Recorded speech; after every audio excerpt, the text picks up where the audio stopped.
Di Radio Padania Libera, ben trovati al nostro appuntamento quotidiano da qui alle ore 12, in replica in serata. A che ora, regia, stasera va in onda? Non si sa, perché il bello di questa trasmissione è che va in replica a un orario X nel cuore della notte.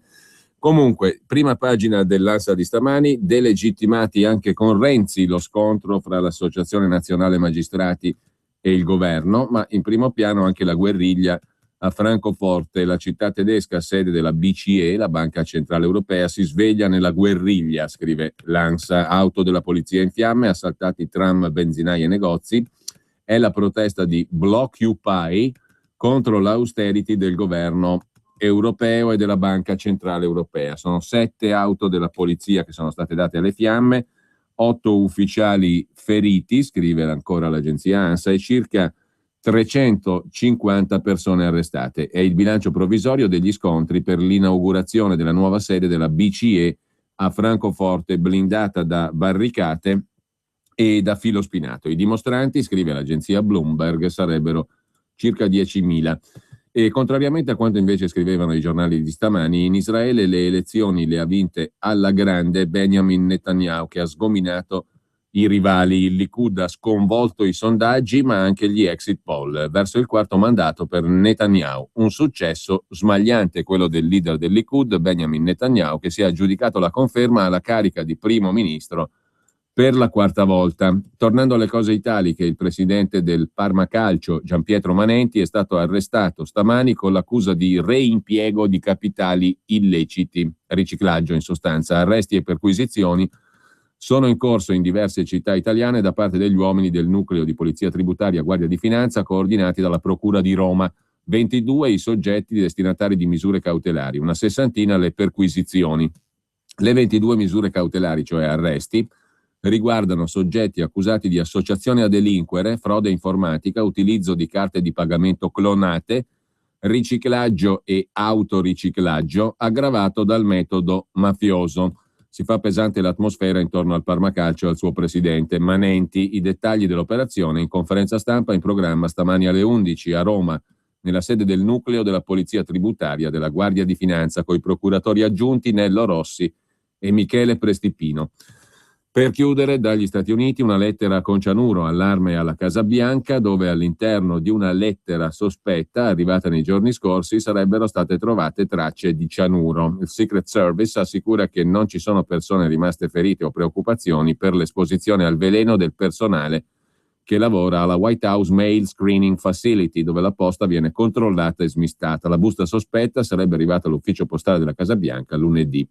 Peraltro svariate persone si sono introdotte fisicamente negli ultimi mesi nel giardino della Casa Bianca per andare a carezzare il cane di Barack Obama, mentre questa naturalmente era la loro intenzione reale. Ma comunque, già che siamo su internet, vi segnalo anche un paio di articoli da 2 testate giornalistiche. Sud, giornalismo d'inchiesta, l'indirizzo sudpress.it. Ci sono un paio di articoli sull'assalto al Partito Democratico da parte di quei siciliani buoni per tutte le stagioni. Il primo pezzo pubblicato sulla questione.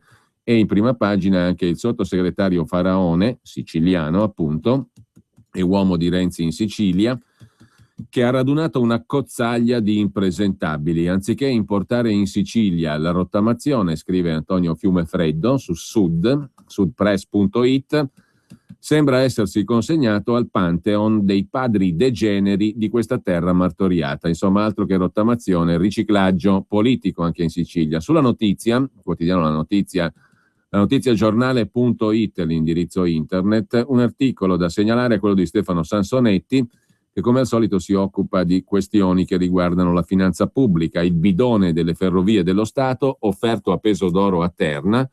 Perché ci riguarda la cosa? Perché gli italiani rischiano il salasso nella bolletta. Una distanza incolmabile rende più che complicato il perfezionamento di una delle operazioni economiche più importanti messe in cantiere dal Presidente del Consiglio Renzi. Al centro della scena la vendita a Terna di circa 9.000 chilometri di reti elettriche ad alta tensione che oggi sono di proprietà delle Ferrovie dello Stato. Dall'operazione, che è normata nella legge di stabilità, l'ultima finanziaria, le Ferrovie dello Stato si attendono un incasso intorno a 1 miliardo di euro. aspettativa assistita dal governo, che ha intenzione quest'anno di quotare in borsa un pezzo delle medesime ferrovie. Ma sta per esplodere una bomba. Secondo quanto ha appreso la notizia, infatti, una prima stima svolta da Terna ha prodotto una valutazione della rete delle ferrovie dello Stato sensibilmente inferiore al miliardo, intorno alla metà, 500 milioni. La società Terna, guidata dall'amministratore delegato Matteo Delfante, smentisce le indiscrezioni. La due diligence, cioè l'analisi dei conti da parte di Terna, è ancora in corso, spiegano al gestore della rete elettrica, e in questo momento la stima non ha fondamento di verità. Perciò, fino al responso finale dell'Authority per l'Energia e fino a che la due diligence di Terna non si sarà conclusa, appare infondata ogni speculazione. Ma la realtà, scrive Stefano Sansonetti sul quotidiano La Notizia, è che la situazione è quanto mai delicata. Fin da subito erano emerse perplessità sulla condizione in cui versano i 9.000 chilometri di reti elettriche delle ferrovie. Il governo, pur di far affluire risorse fresche nel bilancio di Terna, o meglio, in questo caso nel bilancio delle ferrovie dello Stato, ha tirato fuori un coniglio dal cilindro, perché la legge di stabilità stabilisce che per ottenere sinergie la rete delle ferrovie deve rientrare in quella di trasmissione nazionale gestita da Terna. L'anello finale della catena è l'acquisto delle reti elettriche delle ferrovie da parte di Terna. Ma chi stabilisce il prezzo? La patata bollente è nelle mani dell'Autorità per l'Energia, che si deve pronunciare entro fine mese. In ballo c'è 1 miliardo di euro. L'Autorità ha costituito una commissione di 4 persone che deve definire la remunerazione dei beni, la determinazione del capitale e tutto il resto. 2 dei componenti della commissione tecnica, che deve valutare il quantum della rete elettrica delle ferrovie, arrivano dal Dipartimento Management dell'Università Ca' Foscari. Gli altri arrivano da RSE, società di ricerche del gruppo pubblico Gestore Servizi Energetici, il GSE.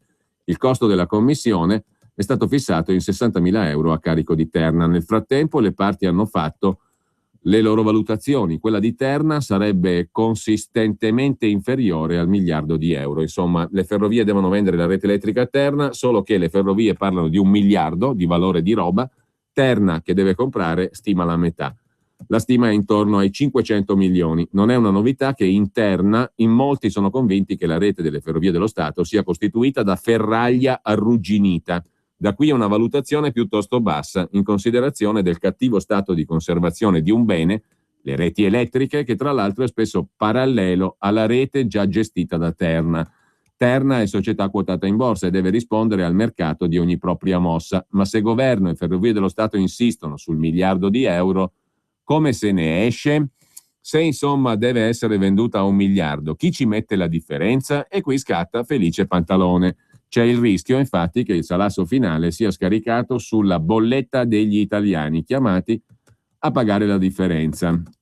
Mentre un altro articolo, degno di nota su il quotidiano La Notizia, è relativo alle famose grandi opere o opere strategiche. In Italia vanno ancora al rallentatore, a prescindere dall'inchiesta di questi giorni. Mancano quasi 150 miliardi e l'ultimazione dei lavori slitta all'infinito. Per le infrastrutture, che pur sono ritenute strategiche del Paese, servono altri 150 miliardi di euro. Felice Pantalone comincia a tremare di nuovo. Le risorse attualmente disponibili non consentono il completamento del programma. C'è una disponibilità finanziaria di 136 miliardi e 600 milioni, pari al 48% del costo complessivo delle infrastrutture ritenute strategiche. Mancano dunque all'appello la bazzecola di 148,9 miliardi. Insomma, ne dovrà passare parecchia di acqua sotto i ponti, è il caso di dirlo, in tema di infrastrutture, per vedere completate le infrastrutture definite pur strategiche e finalizzate a dare la famosa scossa al Paese, a fare il punto sull'attuazione della legge obiettivo. Ci ha pensato il Servizio Studi della Camera dei Deputati, in collaborazione con l'Autorità Nazionale Anticorruzione e l'Istituto di Ricerca Cresme. Al setaccio le opere che sono state inserite nel programma Infrastrutture Strategiche 2002-2014, quelle deliberate dal CIPE, infine, il 31 dicembre dell'anno scorso. Si tratta soprattutto di strade e ferrovie. Tra i progetti approvati, il collegamento ferroviario transfrontaliero italo-svizzero Arcisate-Stabio, il collegamento autostradale Orte-Mestre, la linea 1 metro di Napoli e i lotti della eterna Salerno-Reggio Calabria.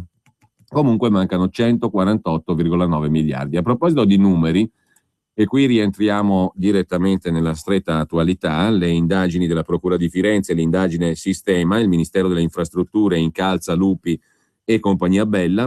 Qualche numero ce l'ha fornito giustamente e opportunamente ieri il Sole 24 Ore con Alessandro Arona, per quanto concerne specificamente il treno ad alta velocità, quello su cui viaggiava stamattina, anzi ieri, Giuliano Ferrara insieme al direttore del Foglio Claudio Cerasa, diceva: ma che bravo sto Incalza che ci fa viaggiare ad alta velocità. Se non c'era lui eravamo ancora attaccati al carroccio, al barroccio anzi, per essere più precisi. E invece, per la verità, qualche puntualizzazione va fatta, perché l'alta velocità è una roba bella, è comoda, è utile, su questo non ci piove. Però il fatto che, per esempio, il primo tratto fatto in Italia sia costato più di 3 volte di più di quello che era stato preventivato, qualche punto di domanda lo fa sorgere. E allora, Ercole Incalza, raccontava ieri Alessandro Arona sul quotidiano di Confindustria, è stato certamente per 25 anni il padrone, il deus ex machina del progetto dell'alta velocità in Italia, sia il progetto storico Torino-Milano-Roma-Napoli, in funzione da fine 2009, sia le nuove tratte Genova-Milano, Milano-Brescia-Padova, Napoli-Bari, le tratte transfrontaliere del Brennero e la famosa Torino-Lione. La Torino-Milano-Napoli è costata alla fine della fiera 32 miliardi di euro, stazioni e nodi urbani compresi. Le altre tratte messe insieme ne costano già di più, 36,7 miliardi. Al momento sono finanziate per 15,8 miliardi. Bisogna trovare altri 20,8 miliardi. Soltanto nelle ultime 2 leggi di stabilità, l'ultima è quella del governo Letta precedente, e col decreto Sblocca Italia, grazie alla spinta di Incalza e del Ministero delle Infrastrutture, Lupi, sono arrivate alle nuove tratte alta velocità risorse per 6,3 miliardi. Ma facciamo un passo indietro. Quando furono firmati i contratti per la progettazione e costruzione dell'alta velocità ferroviaria, scegliendo senza gara le più grandi imprese italiane di costruzione e ingegneria, a firmare c'era lui, Ercole Incalza, che era amministratore delegato della società TAV, Treno ad Alta Velocità, società mista a maggioranza privata, cioè banche, insieme a Ferrovie dello Stato, con il compito di realizzare l'alta velocità col famoso project financing, proposito poi abortito nel 98, quando tutte le quote tornarono a Ferrovie dello Stato e l'opera fu finanziata dallo Stato italiano. I contratti furono assegnati, cioè da noi evidentemente, i contratti furono assegnati ai general contractor, cioè l'appaltatore principale, quello che poi, cosa assurda, è talmente assurda che perfino ha intercettato al telefono l'ormai famoso Giulio Burchi, presidente di Italfer delle Ferrovie di Metropolitana Milanese e uno degli indagati nell'inchiesta Sistema della Procura di Firenze, dice: ma se dicono una cosa del genere in Gran Bretagna o in America non ci credono. Cos'è la cosa assurda? Che il general contractor, cioè quello che becca l'appalto principale, salvo poi subappalti, è lui che nomina il direttore dei lavori, cioè il controllore della legalità anche dei lavori e della correttezza dei lavori. Cioè tutto in casa. Quello che vince l'appalto si nomina il direttore dei lavori che controlla il tutto. Se lo racconto in Inghilterra e in America non ci credono, dice Burchi. Peraltro in Inghilterra e in America ci sono altre regole. Noi stiamo nella merda e nella merda faccio un sacco di soldi. Questo letteralmente dice lui, intercettato. In ogni caso, i contratti vengono assegnati, stiamo parlando di alta velocità, all'inizio, la prima tratta, quella storica Torino-Milano-Roma-Napoli, vengono assegnati ai general contractor, che sono Cavtomi, vale a dire consorzio a guida Fiat, poi in pregilo per la Torino-Milano, Cepav 1, consorzio a guida Eni con la cooperativa rossa CCC e l'impresa di costruzioni parmense Pizzarotti per la Milano-Bologna, consorzio Cavet a guida in pregilo per la Bologna-Firenze, consorzio Iricav 1 a guida Eni con Astaldi, Condotte e di nuovo la cooperativa rossa CCC per la Roma-Napoli. L'Unione Europea, nella tratta storica dell'alta velocità Torino-Milano-Roma-Napoli, divisa fra questi consorzi, con forte presenza anche della CCC, oltre che di Fiat, poi in pregilo, oltre che di Eni, poi Astaldi e Condotte. La CCC c'è sempre, in almeno 2 tratte della tratta storica complessiva Torino-Milano-Roma-Napoli, la CCC è un colosso delle cooperative rosse, l'Unione Europea contestò l'assegnazione senza gare. L'Unione Europea aprì una procedura di infrazione contro l'Italia, ma la procedura si chiuse con l'accordo per assegnare con gara il 60% almeno delle opere civili.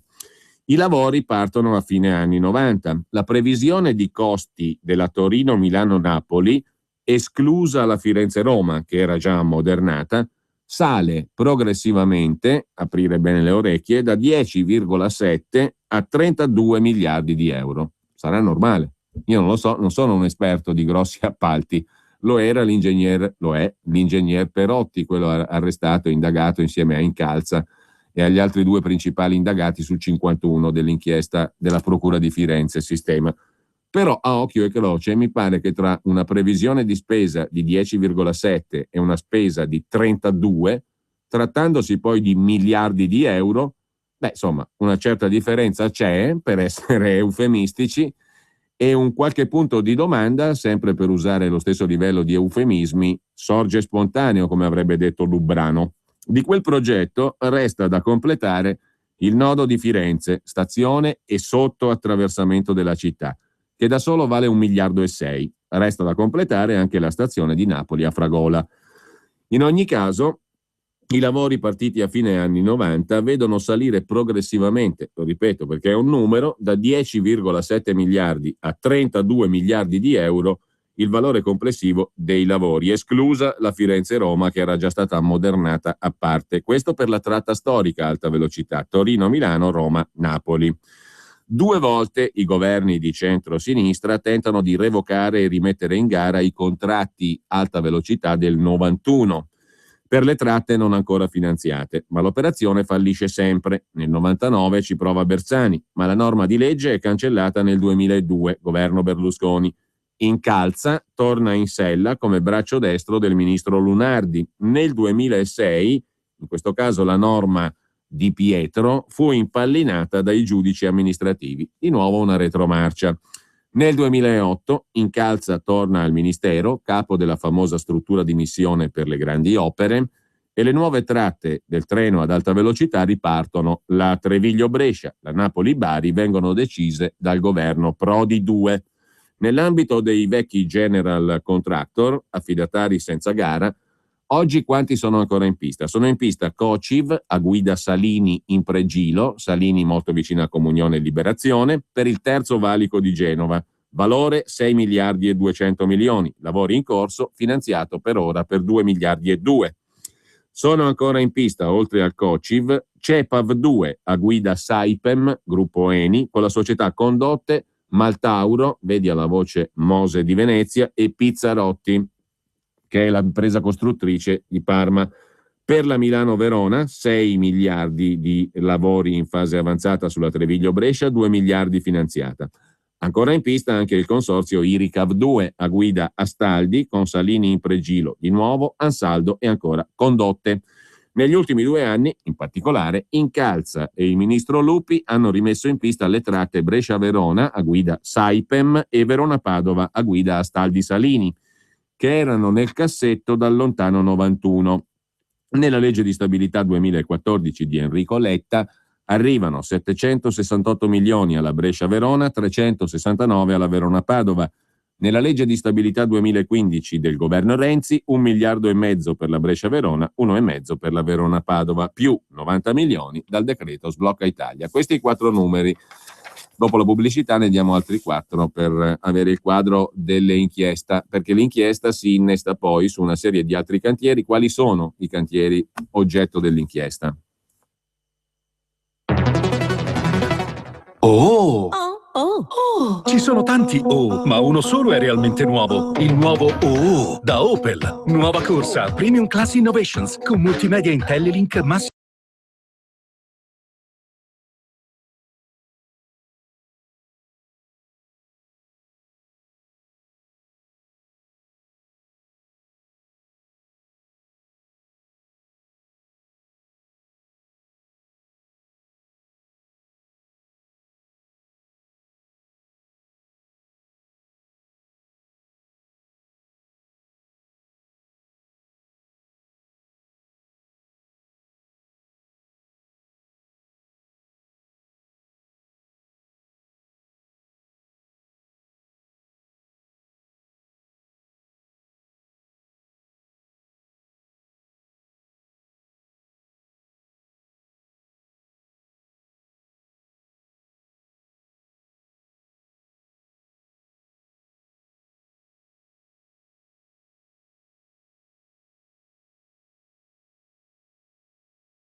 22. Qualcuno mi ha giustamente suggerito che le parole di Burki sono quasi encomiastiche nei confronti dell'Italia. Un paese di merda è quasi un encomio. Comunque questa è una notazione che mi sento peraltro di condividere. In ogni caso, torniamo ai numeri. Se la parte realizzata del piano 2001 delle grandi opere, legge obiettivo, è solo l'8,4% in valore, come attesta il rapporto Camera dei Deputati Cresme, di cui abbiamo parlato prima e ne ha parlato il quotidiano La Notizia. La quota peraltro delle opere realizzate sul piano delle grandi opere sale al 22% se si contano anche le parti realizzate di lavori in corso e non finiti.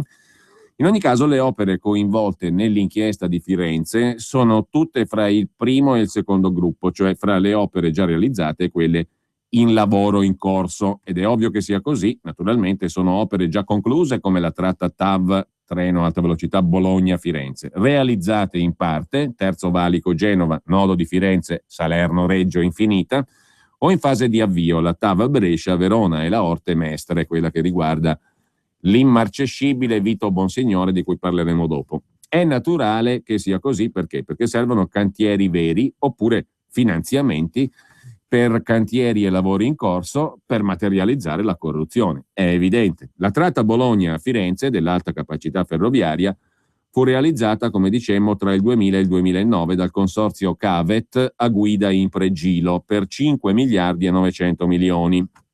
In questa, come nelle altre tratte dell'alta velocità coinvolte nell'inchiesta di Firenze, e il punto lo trovate fra ieri e oggi in questi due ottimi articoli di Alessandro Arona sul Sole 24 Ore, pagine interne per carità, perché bisogna andarsele a cercare le cose, taglio basso.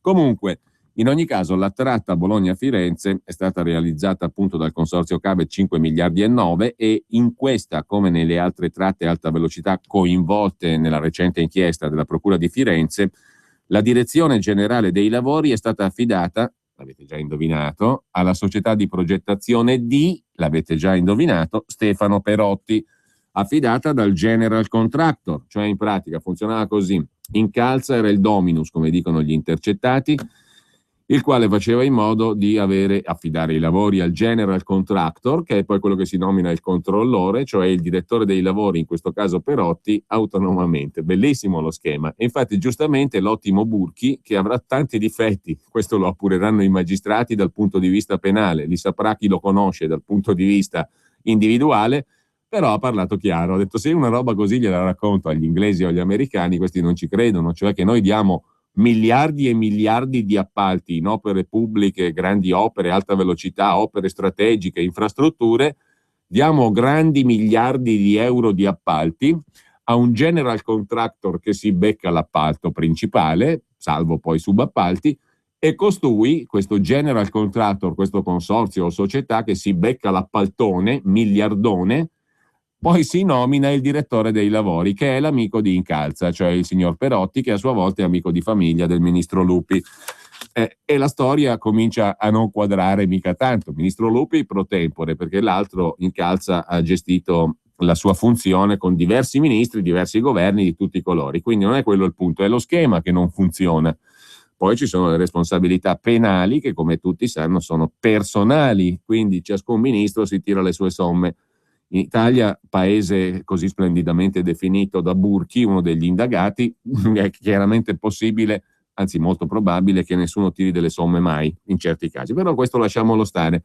Il punto è pensabile che miliardi e miliardi di appalti vengano gestiti così? Con tutte le storie poi che ci hanno raccontato in questi 20 anni, no? La legge obiettivo, le grandi opere, ecco. Poi si scopre che il meccanismo è di una banalità e di una assurdità, ma che permette il magna magna, perché giustamente dice Burchi: in questa merda io ci faccio i soldi, per forza, perché se lo schema è questo qui, hai voglia quante occasioni di corruzione. Povero Cantone, là in cima all'autorità nazionale anticorruzione, a prenderlo sul serio quel lavoro lì uno dovrebbe dire: ma avete scherzato, fatemi ridere, perché mettermi a capo dell'autorità nazionale anticorruzione, cioè dalla Salerno-Reggio Calabria fino all'impresa friulana, là che chiedeva il certificato antimafia come un favore al ministro Alfano, è incredibile quello che ci sta di mezzo poi, andando da nord a sud e da est a ovest, quello che ci sta di mezzo per un'autorità anticorruzione, questa è una trovata proprio da governo Renzi, diciamola tutta. Come si fa a pensare che un'autorità anticorruzione possa vigilare quello che non vigilano centinaia di procure, centinaia di organismi di controllo interni alla stessa pubblica amministrazione statale, regionale, comunale, locale, provinciale, eccetera? Questo è incredibile, anzi è difficilissimo immaginarlo. Come possa vigilare un'unica authority ciò che non vigilano le centinaia di organismi vigilanti che già ci sono? Lasciamo stare anche questo, perché in ogni caso il meccanismo base è questo: miliardoni di appalti, general contractor che si chiappa l'appalto e si nomina il suo direttore dei lavori. Guarda caso, il direttore dei lavori è quasi sempre questo signore. A Milano non lo conosce più nessuno. Qua sembra di avere importato costumi omertosi che si ritenevano un tempo patrimonio di altri popoli in altre latitudini. A Milano non lo conosce più nessuno, il signor Perotti. Dirigeva i cantieri più importanti, non lo conosce più nessuno, il signor Perotti. Viene quasi da simpatizzare umanamente con costui, anche non conoscendolo. In ogni caso, anche nella tratta Bologna-Firenze, naturalmente, dal general contractor la direzione dei lavori viene affidata a chi? Alla società di progettazione di Stefano Perotti, naturalmente, da parte del general contractor, che è affidatario dell'opera, per metterci poi l'ulteriore ciliegina all'italiana, senza gara, in base ai contratti TAV del 1991, già firmati all'epoca da Ercolino sempre in piedi, in calza, allora amministratore delegato di Treno ad Alta Velocità SPA. Ma detto tra parentesi, aprendo una piccola parentesi, vi rendete conto poi che le questioni magari così apparentemente complicate sono di una semplicità assoluta? Nel 1991 il signore Incalza è amministratore delegato del Treno ad Alta Velocità SPA. Firma i contratti che alla fine sono buoni ancora oggi, 2015. In mezzo quanti governi abbiamo avuto? Quanti ministri che hanno fatto dichiarazioni a destra e a manca? Quanti personaggi che ci hanno raccontato che il paradiso del Corano era arrivato con loro, perché c'erano fiumi di latte e miele, vergini e tutto era a posto, perfetto, regolare. Mo facciamo partire le grandi opere, adesso c'è la trasparenza, c'è il rinnovamento, tutto quanto era stato reso perfetto. Per carità, c'è qualcosa di perfettibile, ci avrebbe pensato il governo successivo. A ogni tornata di governi abbiamo avuto la perfezione in terra, anche sotto il profilo degli appalti, delle grandi opere, delle infrastrutture e via dicendo. Invece dal 91 noi avevamo questo schemino semplice, cioè affido l'opera senza gara a un contractor, a un general contractor, l'hanno chiamato dopo. Comunque affido l'opera senza gara a una società o consorzio di società, che poi sono sempre quelle, rosse, bianche, cattoliche e via dicendo, tutti devono mangiare equamente, diciamo così, e da questo general contractor che cosa succede? Che il general contractor, una volta acchiappato l'appalto, si nomina il suo bel direttore dei lavori, che è amico di quello che è all'inizio della catena, cioè Ercolino sempre in piedi, quello che gestisce la catena degli appalti, per cui tutto rimane in famiglia, con una semplicità e una linearità assoluta. E nel frattempo scorrono fiumi di miliardi di euro, ma tanti miliardi di euro, ma tanti miliardi di euro. Tant'è vero che solo la Procura di Firenze adesso parla di 25 miliardi, saranno stati molti di più, perché 32 ne è costata l'alta velocità, primo tratto, il Torino-Milano-Firenze, no, Firenze no perché era a parte, ma comunque per arrivare a Napoli sostanzialmente, Torino-Milano-Roma-Napoli, 32 miliardi rispetto ai 10,7 iniziali. Il tutto in uno schema semplicissimo, molto molto semplice. Il compito di Perotti, il direttore dei lavori, per conto del general contractor che ha preso l'appalto, è amico di quello che gliel'ha rilasciato sostanzialmente all'inizio, fantastico. E beh, poi gli inglesi e gli americani sono dei cretini, c'ha ragione Burki, secondo me si sta peggio dove ci sono le regole, dice Burki intercettato. In questa merda io ci faccio i soldi, si sta peggio dove ci sono le regole. Voglio a raccontare agli americani e agli inglesi quanto sono cretini. Probabilmente però lì c'è un rispetto di Felice Pantalone che è un pochino superiore rispetto a quello che c'è in Italia. Tanto qua Felice Pantalone sgancia e sgancia e sgancia, paga e paga e paga, e il fiume delle risorse pubbliche è inesauribile. Per inciso, l'abbiamo letta nei giorni scorsi la notizia, sotto i famosi draconiani governi Monti e poi meno draconiano, ma è sempre in linea e in scia Letta e Renzi, la spesa pubblica è aumentata, non è che è diminuita. Ma se aumenta la spesa, problemino di Pierino in prima elementare, se aumenta la spesa pubblica, visto che la spesa pubblica per definizione è pubblica, cioè proviene dai cittadini italiani, chi è che ci deve mettere il di più se aumenta la spesa pubblica, essendo appunto soldo pubblico, cioè di tutti? Ce lo mettono tutti, cioè alcuni, in realtà non tutti, alcuni, una buona parte di coloro che tirano realmente la carretta. Costoro sono i felici pantaloni che assicurano l'aumento della spesa pubblica sotto il governo draconiano di Mario Monti, che era venuto per risanare, per evitarci il baratro e compagnia bella. Il baratro infatti si è spalancato, un PIL che diminuisce, il debito pubblico che esplode, tutto il resto e le tasse che aumentano. Questo è stato il risultato netto del salvataggio dal baratro. Ma torniamo al baratro delle opere incompiute e dei ricchi cantieri nel mirino dell'indagine di Firenze, della Procura di Firenze. Il compito di Perotti, direttore generale di tutto sto ben di Dio qua, secondo l'ordinanza del giudice per le indagini preliminari, sarebbe poi stato quello di... Che doveva fare il direttore generale? Non certamente quella funzione di controllo che l'assurda legislazione italiana gli avrebbe affidato. Ma a voi vi sembra normale che uno si becca un appalto di questa natura, miliardi, e poi si sceglie lui il direttore dei lavori che controlli la correttezza dei lavori? Ma insomma, nel mondo dei sogni magari può funzionare, nel mondo della realtà, e tantomeno in quel bel paese così ben descritto da Burchi che è l'Italia, insomma è un po' più difficile che funzionino le cose così, no? Perché il compito di questo signore, direttore dei lavori, non è quello che gli stabilirebbe la legge, cioè garantire la correttezza e controllare l'andazzo dei lavori. Il compito suo, secondo gli inquirenti, sarebbe stato quello di favorire le varianti, perché così si beccano più soldi ancora, e far crescere i costi, perché tanto paga sempre il felice pantalone di cui sopra, pagando tangenti a Incalza e ad altri presumibilmente come sotto forma di false consulenze. E qui scattava la società Green, quel che l'è, System, che era la società mista nella quale confluivano i quattrini. Stesso meccanismo, sempre secondo l'inchiesta, per il terzo valico ad alta capacità Genova-Milano, anch'esso affidato senza gara nel lontano 91.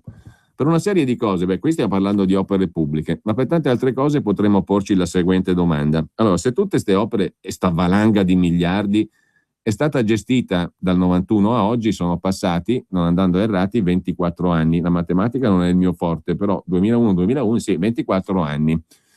In 24 anni quanti personaggi abbiamo eletto, quanti governi, quante pseudo maggioranze abbiamo formato come cittadini elettori, cambiando un tubazzo di niente, diciamo, rimanendo l'Italia quel meraviglioso paese burchiano, se me lo permettete, da Giulio Burchi, autore della famosa definizione, più volte citata in questi giorni.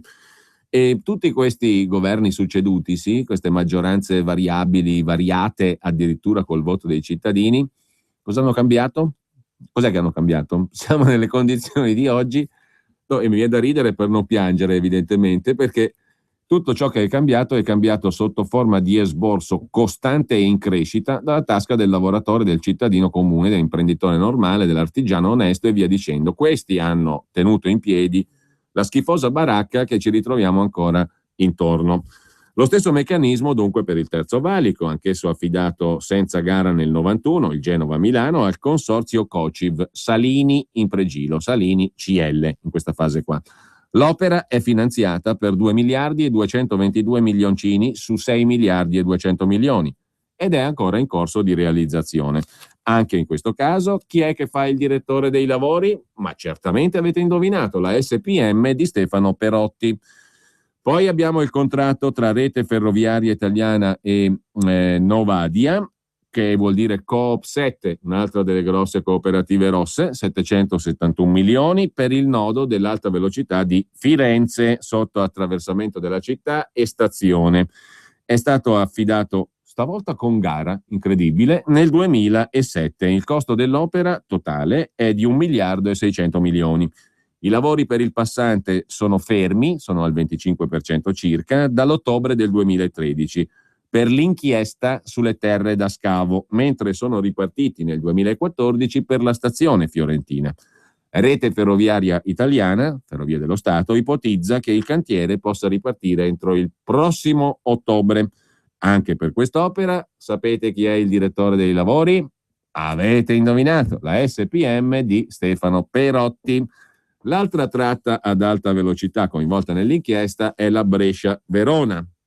Anche la Brescia-Verona rientra nei contratti senza gara firmati da Ercolino sempre in piedi nel 91, in questo caso affidati a CEPAV 2, che vuol dire Saipem, Gruppo Eni, Società Condotte, Maltauro e Pizzarotti.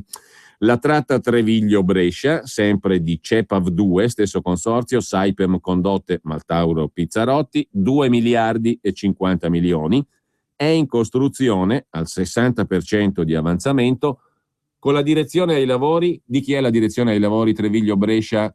Regista Roberto Colombo? Indovina? La SPA di Perotti. La SPM di Perotti, hai sbagliato. Ti sei perso l'Ercolino sempre in piedi, che è il gadget che regaliamo a chi indovina le domande, ve lo ricordate? Con la crema Bel Paese. Abbiamo Ercolino sempre in piedi, Incalza, ribattezzato Incalza, è un oggetto di modernariato. Se tu vai su eBay lo trovi ancora in vendita l'Ercolino sempre in piedi. E mi ha anche raccontato la mia mamma che ci giocavo pure io quando ero bambino con l'Ercolino sempre in piedi, mi piaceva, perché te gli tiravi un pugno, un ceffone, un calcio e quello ritornava sempre in piedi, proprio come Ercolino Incalza, alla direzione del Ministero delle Infrastrutture. Allora, la tratta Treviglio-Brescia, sempre di CEPAV 2, è in costruzione al 60% di avanzamento con direzione lavori della SPM di Perotti. Bravo, hai vinto l'Ercolino sempre in piedi. Quella successiva, ferma da 20 anni in un cassetto, è stata sbloccata con i finanziamenti per 2 miliardi e 264 milioni di euro fatti inserire da Incalza e Lupi nelle leggi di stabilità 2014-2015. La direzione dei lavori non è ancora affidata, ma l'inchiesta ipotizza che le imprese l'avessero già promessa alla SPM di Perotti. Bravissimo Roberto Colombo, sempre in cambio della spinta di Incalza all'opera e del controllo compiacente di Perotti. Perché la cosa bella, scusate, mi allontano ma la cosa bella, la cosa bellissima è proprio il meccanismo, che è di una semplicità assoluta, cioè i miliardoni, la montagna di miliardoni di appalti vanno al general contractor, che è condizionato dal fatto che c'è Ercolino sempre in piedi che gestisce la baracca intera. Il general contractor deve prendere come direttore dei lavori sempre della SPM di Perotti. Bravo Roberto Colombo. In cambio poi facciamo una società Green System eccetera, nella quale facciamo confluire il grasso che cola, la tangente che fluisce da questa massa di miliardi. E a un certo punto il direttore dei lavori, secondo l'austera legge italiana, avrebbe il compito di controllare l'andazzo dei lavori. Avrebbe il compito di controllare l'andazzo dei lavori. Ma secondo voi, uno che viene nominato direttore dei lavori così, che cavolo controlla? Evidentemente è uno schema semplicissimo, è bello, è pulito. E dal 91 in avanti, nonostante noi abbiamo votato questo, vota quello là, Basù che è lì, il Benjò che è là, nonostante tutto, sta giro di maggioranza, e poi lasciamo perdere la differenza fra le une e le altre, e tutto è proseguito normalmente. Quando c'è il quattrino che gira, non importa il voto popolare. Il voto popolare si esprime in un'altra maniera, col prelievo forzoso dalle tasche di Felice Pantalone dei suoi bei quattrini, per continuare a tenere in vita questo osceno teatro qua, che ne divora di soldi. Poi c'è l'autostrada Orte-Mestre, e qui spunta il nome di Vito Bonsignore, di cui poi ci occuperemo a parte se ce la facciamo. Project financing Orte-Mestre da 9,8 miliardi di euro. Hai capito? 9,8 miliardi di euro, con sconti fiscali per 1 miliardo e 900 milioni in valore attuale, concessi dal CIPE, Comitato Interministeriale Programmazione Economica, alla cassaforte che distribuisce i finanziamenti, a novembre, su spinta di Incalza e Lupi. Il promotore è guidato, in caso dell'autostrada Orte-Mestre, appunto dal gruppo Bonsignore. Anche qui ci sarebbe già stata la promessa di direzione dei lavori alla SPM di Perotti. Bravissimo Roberto Colombo. Infine il macro lotto 3,2 dell'autostrada Salerno-Reggio Calabria, 3,2 sono i miliardi naturalmente, appalto ottenuto nel 2013 con gara incredibile dal consorzio Italsarca, CMB e Ghella, il costruttore romano di cui abbiamo parlato stamani. Direzione dei lavori di una società riferibile alla SPM di Perotti. Perfetto, e il costo sarebbe cresciuto, anche grazie al solito controllo compiacente, in 2 anni da 424 a 600 milioni. Qui sono stati bravi perché invece di farlo crescere di 3 volte tanto, come il tratto dell'alta velocità iniziale, da 10,7 a 32 miliardi di euro, hanno fatto crescere solo da 420 milioni a 600. A questo punto il parlante, cioè io, necessita di essere lubrificato lungo le vie aeree e le vie orali. Pertanto vorrei fare una piccola pausa musicale, preceduta però dalla frase di questi giorni: non saremo mai abbastanza grati a Giulio Burchi, uno dei 51 indagati nell'inchiesta di Firenze, già presidente di Italfer, che ha condotto in carcere anche la successiva presidente di Italfer, società del gruppo delle Ferrovie dello Stato, Rita Lorenzetti, Maria Rita, ex presidente dalemiana PD della regione Umbria, della cui vicenda giudiziaria si è saputo più nulla. I confratelli sono bravi quando devono dare le notizie al volgo e ai non affiliati, che saremmo poi noi, i felici pantaloni. Benissimo, non saremo mai grati a Giulio Burchi, già presidente di Italfer e presidente della metropolitana di Milano, il quale ci ha illuminato con quelle sue frasi irripetibili che ripetiamo molto volentieri. Nei paesi dove ci sono le regole, secondo me, si sta molto peggio. Però i soldi che ho guadagnato a stare in questo paese di merda, deregolarizzato, non li avrei mai guadagnati in America, scusate, o in Inghilterra.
Frank Sinatra, My Life, anzi That's Life, chiedo scusa. Frank Sinatra, That's Life, una delle canzoni forse meno conosciute di Sinatra, ma a mio personalissimo giudizio tra le più belle. Frank Sinatra lo sentiremo spesso quest'anno perché ricordano i 100 anni dalla sua nascita, 12 dicembre del 1915. Padre siciliano, madre ligure, per la precisione di Campi di Lumarzo, un comune dell'Alta Val Fontanabuona, vicino al torrente Lavagna, bellissimo, in mezzo al verde e ai boschi, a est di Genova, a cui è collegato tramite l'Alta Val Bisagno. Dalle pendici del Monte Bargagli nasce il torrente Lavagna, giusto appunto. La madre veniva da lì, da questo incantevole paese dell'Alta Val Fontanabuona, sopra Genova. Ma torniamo alle questioni meno piacevoli, si fa per dire, perché stamattina abbiamo una grandissima voglia di ridere, di divertirci, di essere allegri, brillanti, briosi, nonostante il paese così ben descritto dal nostro vate nume tutelare di questi giorni, Giulio Burchi. Quel paese di M, puntini puntini, vedete come mi sono raffinato nel giro di una sola canzone di Frank Sinatra, non uso più l'espressione irripetibile, ma che ci piace ripetere, con la quale l'ottimo Burchi ha descritto il paese in cui ci è capitato purtroppo di vivere. Purtroppo, per fortuna, come diceva Giorgio Gaber, solo che il purtroppo comincia ad avere sempre più peso. Il per fortuna si limita a relativamente poche cose, belle per carità, molto molto belle, ma che diminuiscono di numero. La pubblicità invece c'è, precisa, puntuale.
Porca miseria, mi è rimasto in mente il paesino della mamma di Sinatra, meraviglioso a vedere le foto, Campi di Lumarzo, sopra Genova, in mezzo al bosco e al gorgoglio delle acque dei torrenti, meravigliosissimo, non meraviglioso, e quindi vorrei essere lì e non qua. Purtroppo il lavoro ci inchioda alla cadrega e quindi il ministro Lupi, notate la consecuzio, si deve dimettere. Il ministro Lupi si deve dimettere, lo dicono tutti. Peraltro ci sono altri indagati che tranquillamente stanno incadregati al governo, sereni e sicuri.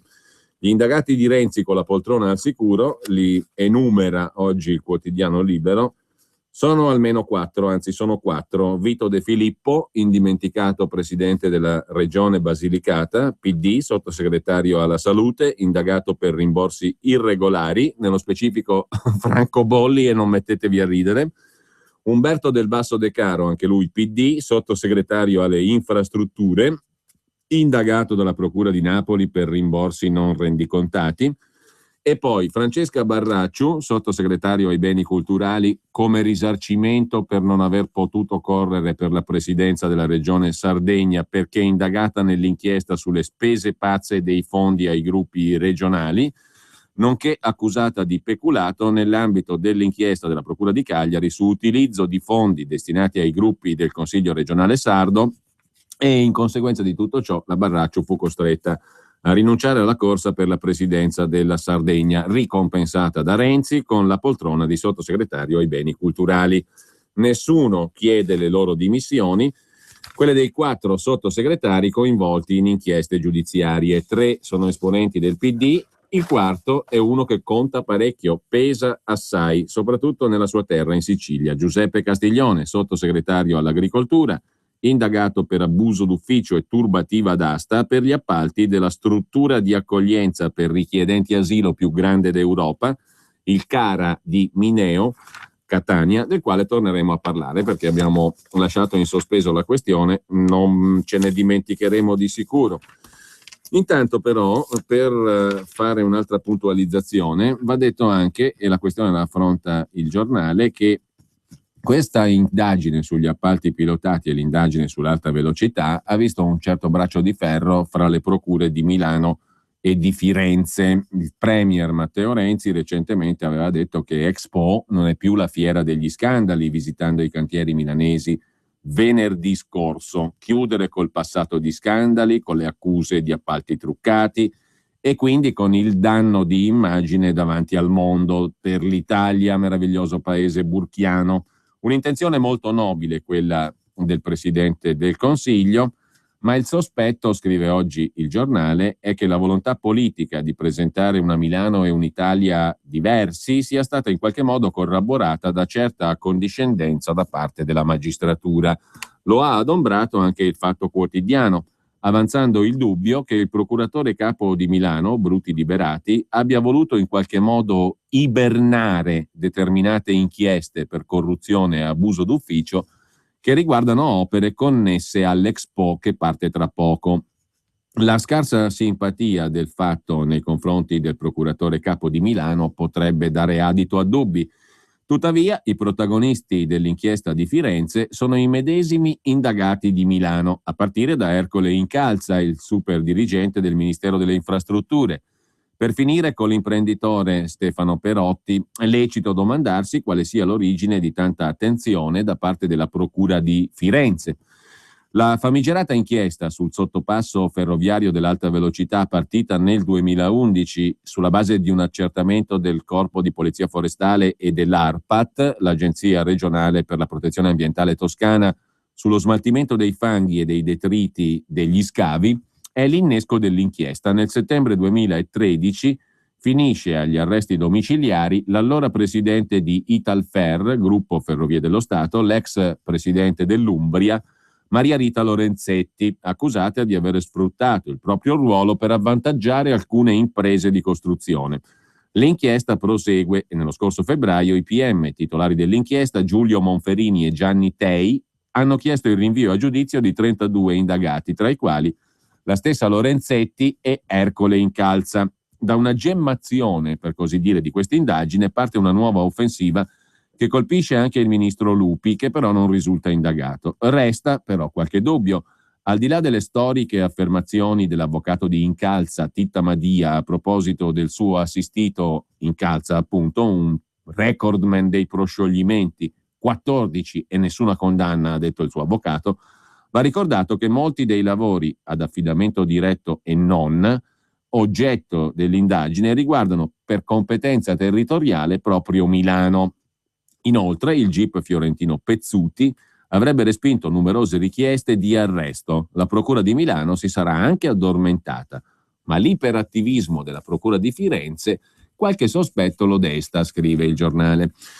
E adesso andiamo al dunque. Ci sono da segnalare una serie di articoli interessanti oggi sul Fatto Quotidiano, quello di Daniele Martini, che tratteggia la figura di Ercole Incalza, e quella di Stefano Perotti. Di Incalza si è già detto molto, di Stefano Perotti vale la pena di spendere qualche parola in più su di lui. Ha gli appalti nel sangue Stefano Perotti, 57enne, ingegnere, considerato dalla Procura di Firenze l'architrave del tangentizio sistema di potere sulle grandi opere, gestito d'intesa col superpotente ministro ombra dei trasporti e dei lavori pubblici, Ercolino Incalza. Il papà di Stefano Perotti, che è il direttore dei lavori in tutta quella caterva di opere e di miliardi che abbiamo elencato prima, c'è sempre lui. Il papà di Stefano Perotti, Massimo, aveva circa la sua stessa età odierna, 56 anni, quando fu arrestato, anche lui, per storie di tangenti. Era il lontano 1985. Perotti padre finì in carcere per quello che fu chiamato lo scandalo Icomec, dal nome di un'impresa di costruzioni stradali guidata da Roberto Bisconcini, il quale raccontò ai giudici di essere stato costretto a pagare per avere delle commesse pubbliche.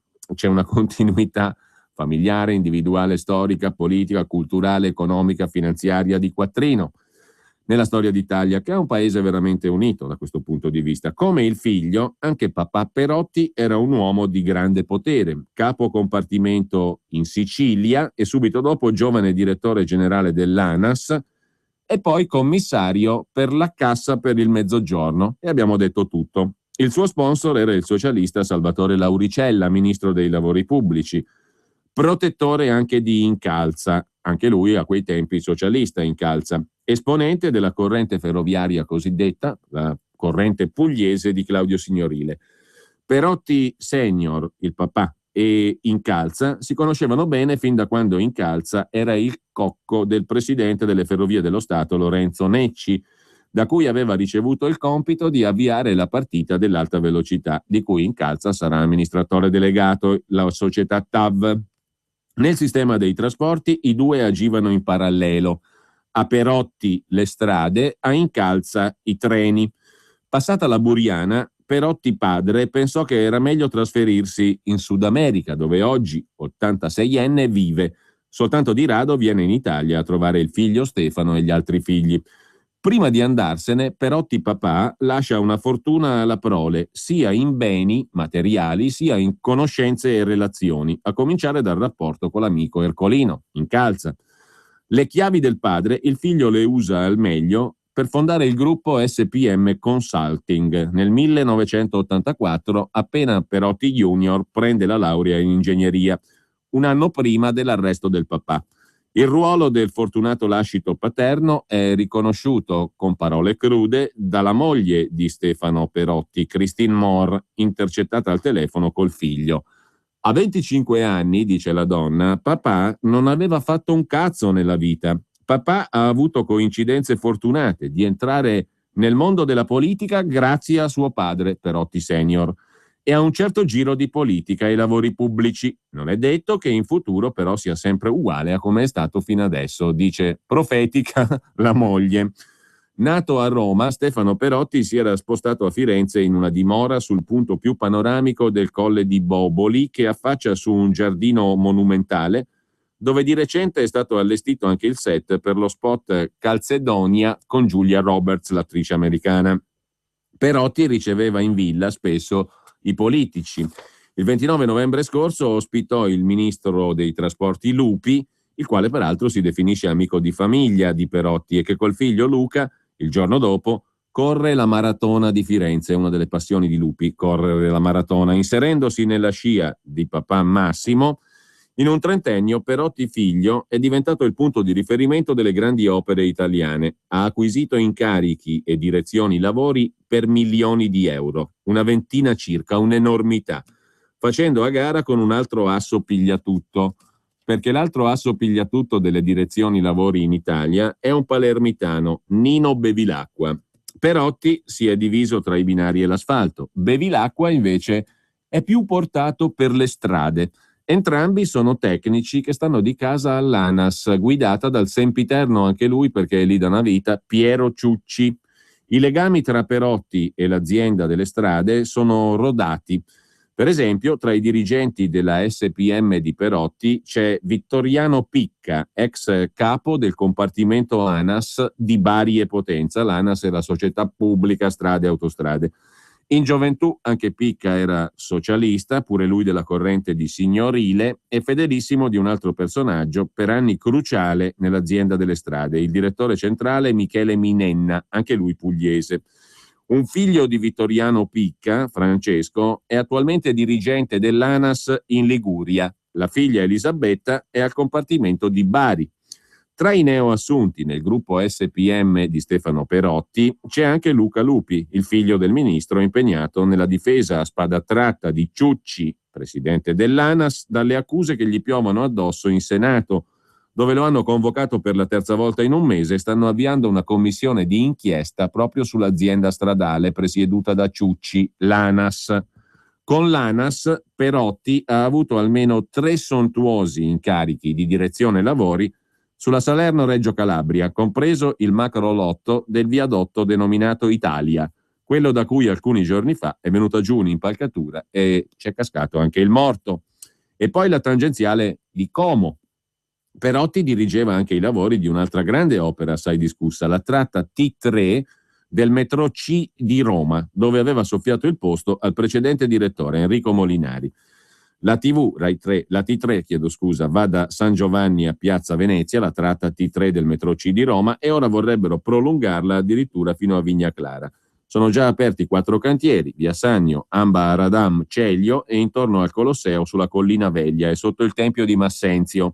Spesa prevista 6 miliardi di euro, 12.000 miliardi delle vecchie lirucce.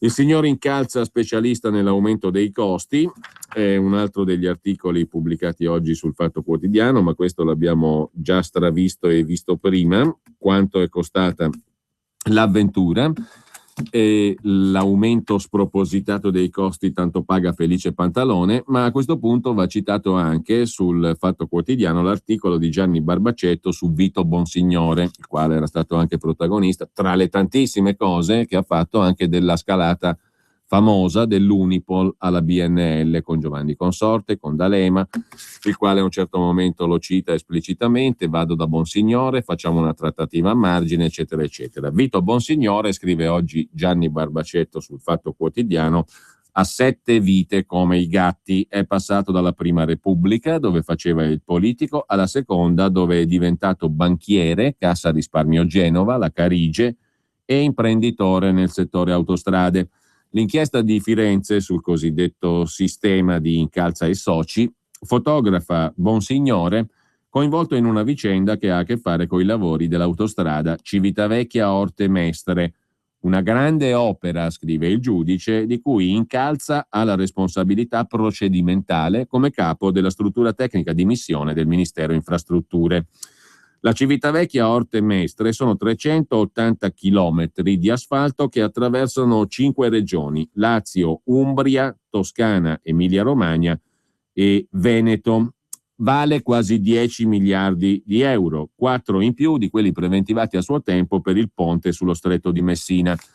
Una grande opera nata più di 10 anni fa con la legge Obiettivo e finita sotto le cure della Trinità Incalza, Lupi, Bonsignore.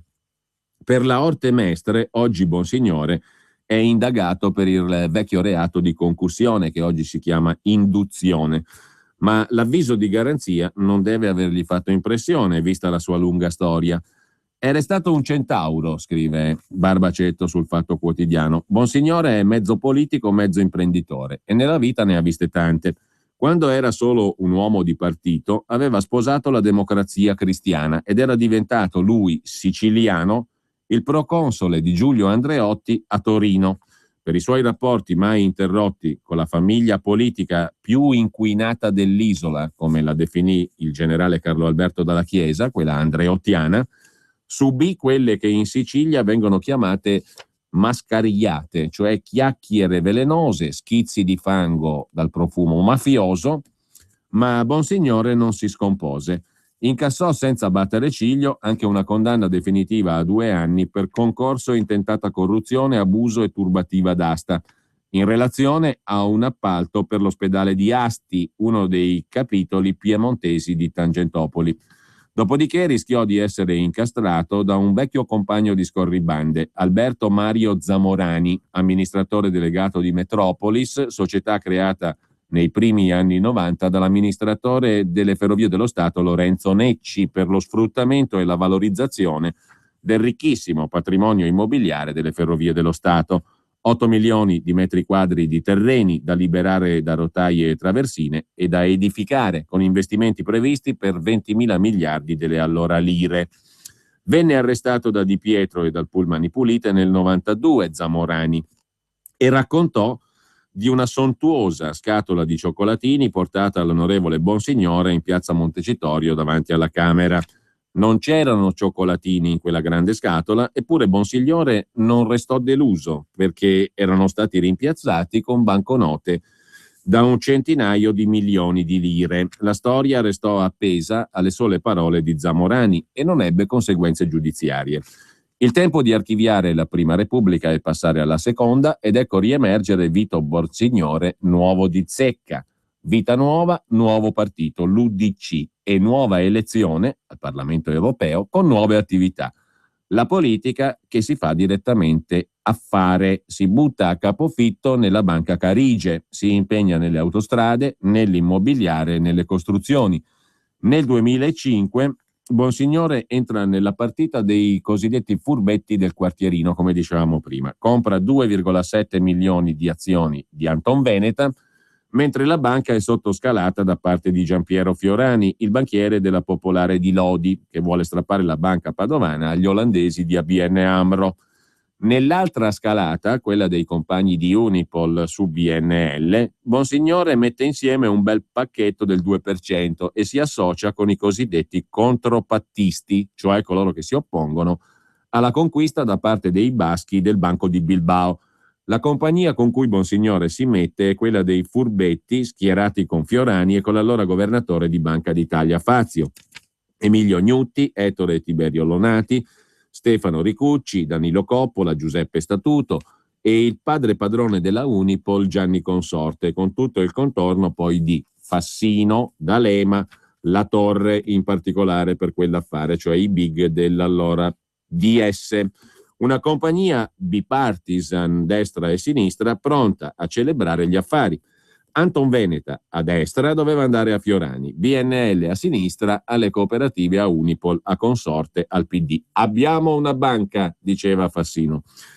Ricucci, Coppola e Statuto, insieme a Gaetano Caltagirone, suocero di Casini, vendono le loro quote della BNL al furbetto rosso Consorte. Per convincere anche Bonsignore, scende in campo un banchiere d'affari molto particolare, si chiama Massimo D'Alema, che poi il 14 luglio del 2005 telefona a Consorte e dice: è venuto a trovarmi Vito Bonsignore. Gli ascoltatori di Onda Libera l'hanno sentito perché abbiamo mandato in onda tutte le intercettazioni di quella vicenda lì.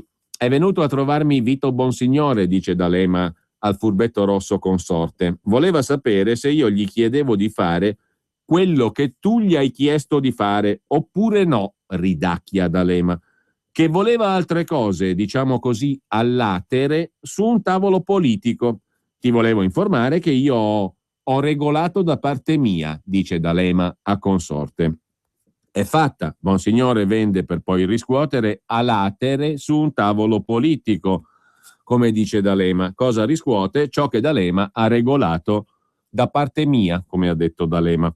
Il contropatto si scioglie e passa a consorte il suo 26% a 2,7 euro ad azione, incassando oltre 2 miliardi di euro e portando a casa plusvalenze da favola, 1 miliardo e 200 milioni. La quota che tocca a Bonsignore è di 180 milioni. 3 anni dopo lo beccano con un conto corrente da 5 milioni e mezzo di euro, Bonsignore, in Liechtenstein. Il suo nome appare nella lista degli italiani con conti correnti in quel paradiso fiscale, ma i suoi sono beni all'estero regolarmente posseduti, dice Bonsignore. Ora la sua grande avventura era l'autostrada Orte-Civitavecchia-Orte Mestre, 10 miliardi di appalto. La Trinità incalza lupi, Bonsignore, è finita sotto la lente dei magistrati di Firenze.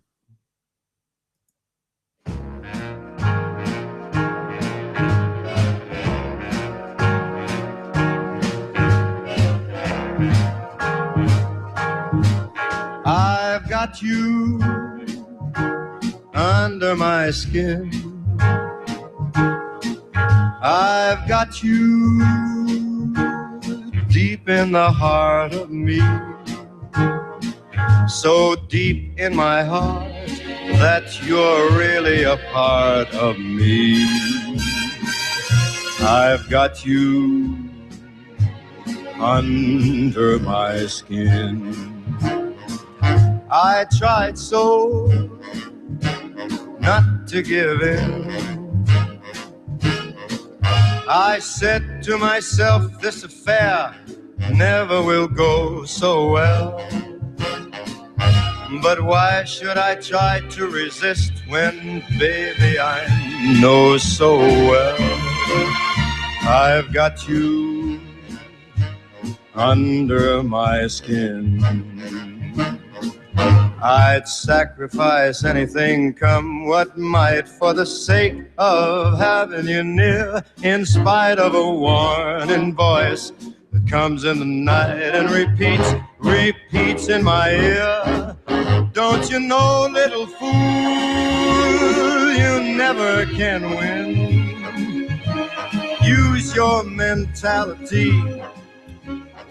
Sfumiamo un attimo Frank Sinatra, I've Got You Under My Skin, ne sentiamo l'ultima parte del pezzo poi in chiusura, perché l'articolo citato, quello di Gianni Barbacetto, ci mancano 4 minuti, però me ne ha richiamato alla mente un altro, ne avevamo parlato a parte, ma più recentemente Barbacetto è tornato sulla questione di comunione e liberazione, sulla quale c'è un capitolo tutto da scrivere a parte anche in questa indagine, perché in realtà, sì, Lupi è una personalità importante, ma credo che a chiunque, perfino a Crozza l'altra sera, parlando di comunione e liberazione, chi viene in mente? Formigoni, naturalmente, perché è il big del gruppo, naturalmente, e anche dal punto di vista storico è colui che ha più peso in assoluto.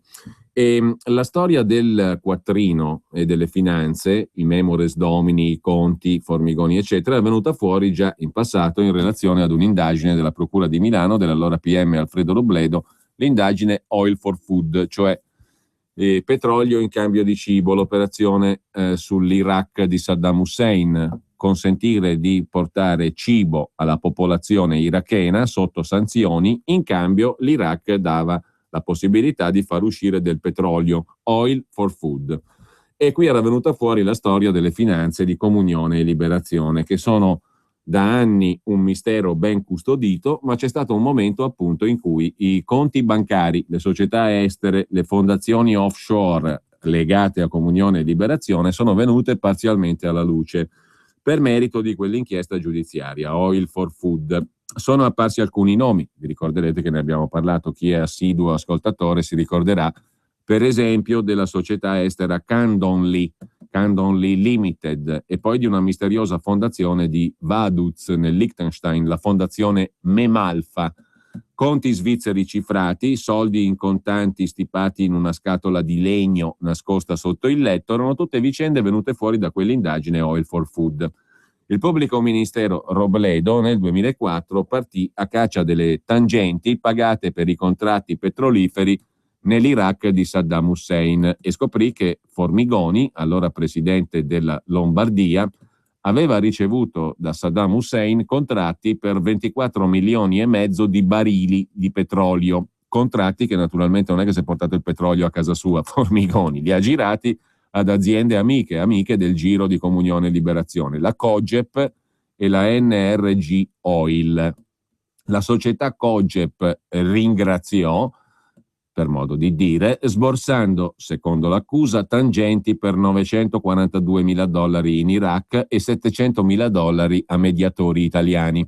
La seconda società, la NRG, invece, pagò, secondo gli inquirenti, almeno $262.000. Il processo al braccio destro di Formigoni, Marco Mazzarino De Petro, si concluse con la prescrizione, cioè è passato troppo tempo, chiudiamola qua. Ma le indagini scoprirono altre società estere chiamate Candonly e una fondazione di Vaduz di nome Memalfa.